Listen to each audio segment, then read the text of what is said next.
हैं। जयपुर में एक सज्जन रिटायर हुए और रिटायर्ड होने के बाद में उन्होंने अपने लिए एक 400 गज का बड़ा सा मकान खरीदा। और वो मकान उन्होंने इसलिए खरीदा क्योंकि उस मकान के पीछे वाले हिस्से में एक आम का बड़ा पुराना सा पेड़ था और उनकी वाइफ को आम बड़े पसंद थे। तो उन्होंने सोचा कि इससे बढ़िया जो है क्या हमें मकान मिल सकता है। बना बनाया मकान था। रहने लगे उस मकान में। 2-3 महीने बीते थे कि उनके जो आसपास के दोस्त यार थे उन्होंने कहा कि आपने बढ़िया मकान लिया है, लेकिन एक बार किसी वास्तु वाले एक्सपर्ट को बुला लेते, विशेषज्ञ को बुला लेते और वास्तुशास्त्र के हिसाब से देख लेते, समझ लेते कि कहीं कोई गड़बड़ तो नहीं है, अच्छा रहता आपके लिए।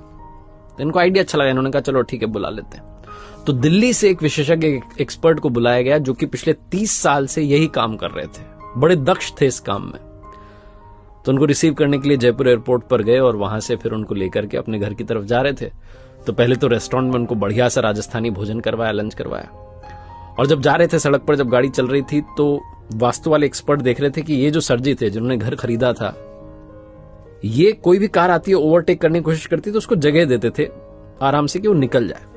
तो इनसे रहा नहीं। इन्होंने पूछा कि आप हर गाड़ी को जाने दे रहे हो, ओवरटेक करने दे रहे हो, क्यों? तो उन्होंने कहा कि सर जी जो भी गाड़ी वाला आगे जाना चाह रहा है, हो सकता है वो हमसे ज्यादा जल्दी में हो, किसी इंपॉर्टेंट काम से जा रहा होगा तभी तो वो आगे जाना चाह रहा है। तो वास्तु वाले विशेषज्ञ एक्सपर्ट जो थे वो मुस्कुरा के रह गए। थोड़ा आगे चले तो रास्ता थोड़ा सकरा होने लगा, जैसे जैसे घर आने लगा, गलियां आने लगी और गली में एक बच्चा दौड़ता हुआ सा क्रॉस करके निकला। इन्होंने गाड़ी का ब्रेक लगा दिया और थोड़ा इत्मीनान से वहां रुक गए, देखने लगे कि कोई और तो नहीं निकल रहा। कमाल ये हुआ कि उस बच्चे के पीछे दौड़ता हुआ एक और बच्चा भाग के निकला। अब की बार फिर से रहा नहीं गया। वास्तु वाले विशेषज्ञ ने पूछा कि आपको कैसे पता था कि एक और बच्चा निकलेगा? तो उन्होंने कहा कि अरे सर आपको पता हुआ ना, बचपन में हम खेलते थे तो अकेले थोड़ा ना खेलते थे, हम ऐसे मस्ती में अकेले थोड़ी दौड़ते थे, कोई ना कोई हमारे साथ खेल रहा होता था। तो मुझे लगा कि बच्चा दौड़ के गया, मतलब जरूर इसका कोई पीछा कर रहा है, बच्चा इसके साथ खेल रहा है, तो बस उसी का इंतजार कर रहा था, हमें कौन सा जल्दी है। दूसरा बच्चा निकल गया, अब हम चलते हैं आराम से। फिर से वास्तु वाले एक्सपर्ट मुस्कुराए।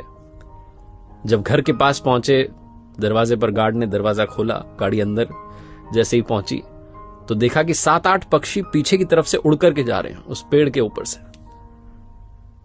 तो इन्होंने वास्तु वाले विशेषज्ञ से कहा सर जी ने कि आप गाड़ी में बैठे रहिए, उतरिएगा मत। बोले क्यों? बोले वो पीछे से पक्षी उड़ के गए, मतलब कि पीछे बच्चे आए हुए हैं और बच्चे आम लेने के लिए आए होंगे बड़े प्यार से, तो वो आम ले लें, चले जाएं अपने अपने घर में, उसके बाद हम उतरेंगे, वरना वो हड़बड़ाहट में उन्हें लगेगा कि घर का मालिक आ गया, वो हड़बड़ाहट में उतरेंगे, चोट लग सकती है। तो आराम से हम बैठे रहते हैं, बच्चों को चले जाने देते हैं, फिर हम चलेंगे। वास्तु वाले विशेषज्ञ ने कहा कि अगर आप बुरा ना माने तो एक बात कहना चाहता हूं, आपको मेरी जरूरत ही नहीं है।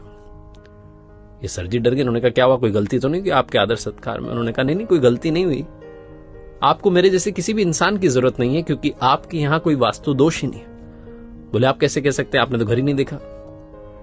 तो विशेषज्ञ जो थे, एक्सपर्ट थे, उन्होंने कहा कि अरे सर मैंने आपको पूरा नोटिस किया, आपके व्यवहार को नोटिस किया, ओवरटेक आप गाड़ी को करने दे रहे हैं क्योंकि आपको लगता है कि सामने वाला जल्दी में, उसे इंपॉर्टेंट काम है, आप उसका ख्याल पहले रख रहे हैं। गली में बच्चा दौड़ के जाता है तो आप दूसरे बच्चे का इंतजार करते हैं कि पहले वो भी निकल जाए, और यहां घर आए तो आप इस बात की प्रतीक्षा कर रहे हैं कि जो बच्चे आपके आंगन में से आम चुराने आए हैं, जिन्हें आप कह रहे हैं कि प्यार से आम ले जाने आए हैं, वो चले जाए, उनको कहीं चोट ना लग जाए। जो इंसान अपने से पहले दूसरों की खुशी का ख्याल रख रहा है, उसके घर में, उसके आंगन में किसी भी तरीके का कोई वास्तु दोष हो ही नहीं सकता।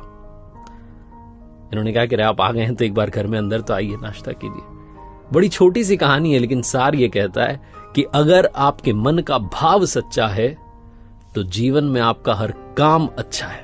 जिसका मन पवित्र होता है उसके आसपास किसी भी तरीके का दोष भटकता नहीं है।